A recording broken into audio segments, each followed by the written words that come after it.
3-4 મહિના તો એ લોકોએ જમાય છે બહુ આમ સારી રીતે કે ભાઈ અમારે દીકરાની જેમ જ એમ.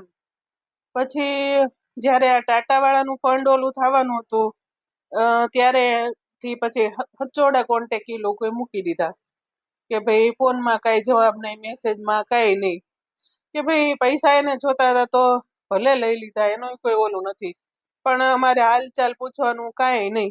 કેટલું ફંડ એમને મળ્યું? એને 50 લાખ રૂપિયાનું ફંડ મળ્યું.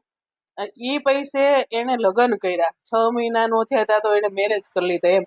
ઈ પૈસે મારી દીકરીના મોતના પૈસા એને લગ્નમાં વાપર્યા. દુઃખ ઈ વસ્તુનું છે એમ. તમને જાણ કરી હતી આવી કોઈ લગ્ન કરવાના? કોઈ વસ્તુ કાંઈ નહીં, અમને કઈ કોન્ટેક્ટમાં જ નતા. આ પ્રી વેડિંગ ને એ બધું હતું આ છોકરાઓને ફોનમાં તો અત્યારે આવી જાય બધું, તે ઈ લોકોએ જોયું એટલે ખબર પડી, નકર તો અમને ખબર નહોતી.